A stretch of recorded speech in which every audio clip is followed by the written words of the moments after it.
Donc je vais recharger les fameuses Ornadi Subix. Donc apparemment sont en plus extrêmement précises. Elles sont surtout faites pour expanser, faire du dégât, même en régime subsonique.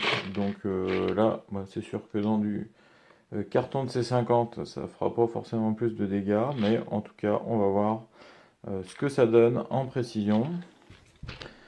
J'ai fait mes petits tables de rechargement, mes essais. Donc là, comme j'avais dit, je pars sur 8,5 grains. Je devrais être autour de 332 mètres secondes avec une longueur totale de 2,07 pouces. Je vais utiliser comme d'hab mes bons étuis. Ils sont déjà là amorcés, ils sont préparés à la bonne longueur. On voit, ils sont chanfreinés, intérieur-extérieur. Donc il n'y a plus qu'à remplir de poudre et à positionner la balle à la bonne longueur.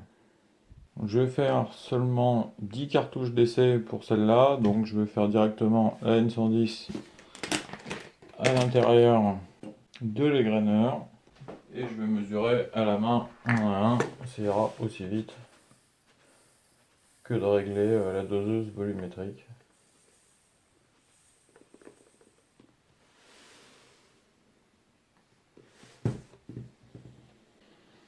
Donc là ma balance est calibrée. C'est parti pour faire des séries de 8,5 grains de N110. Donc l'avantage aussi dans les boîtes lits, vous avez généralement un petit cuillère doseur fourni avec. Donc là, avec la dosette pratiquement remplie, je devrais être autour des 9 grains.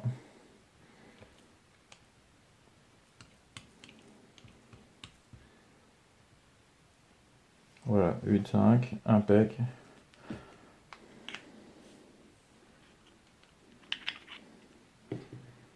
Donc là, je suis vraiment pas beaucoup rempli.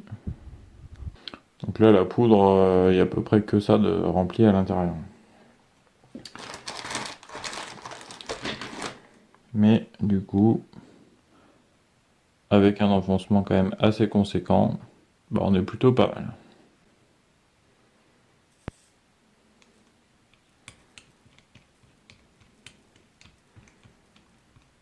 Quand vous n'avez que quelques cartouches à faire, c'est pas forcément toujours pratique et rapide de régler la doseuse volumétrique. Là, on voit, même à la main, ça va assez vite.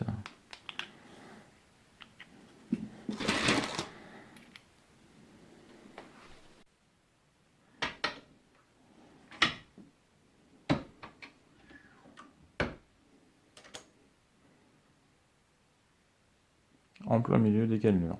Parfait. Là, je suis à 2,10, c'est pas encore tout à fait assez. On voit, je suis juste à la limite des cannelures, donc à 2,07. Je serai pile poil dedans.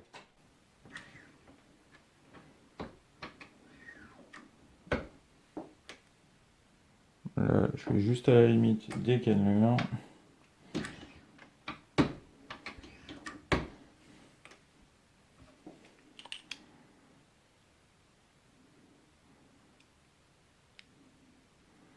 C'est encore un poil trop grand.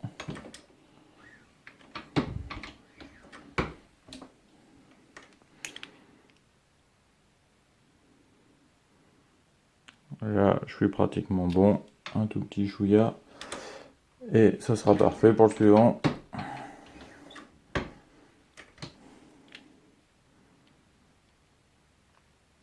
En plus, les mesures sont pas exactes. On est sur une pointe qui est plutôt molle. Donc, en fonction de comment on appuie. Voilà. Bon, là, je suis super bien. Donc là, elles sont toutes belles. Elles sont bien enfoncées toutes à 2,07. Donc là, je vais sertir maintenant. Un petit sertissage léger à moyen pour être sûr que dans la semi-auto, il n'y ait pas de problème, que quand ça ne vienne pas taper, que ça enfonce la balle et qu'elle soit toute bien régulière. Toujours de la même façon, je vais venir sur mes balles à serrer tout doucement et je vais me servir du quadrillage et faire un quart de tour sertissage léger et un demi-tour sertissage moyen. Ça permet d'être assez régulier et de savoir où on en est. Là ça touche, je vais le desserrer.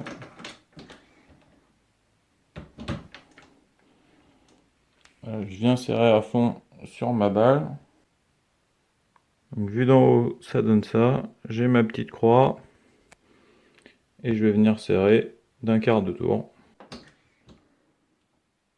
On voit que ça vient en contact et que là, j'ai un petit peu d'espace.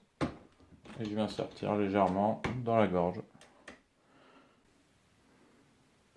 Et là, on voit la marque de sertissage.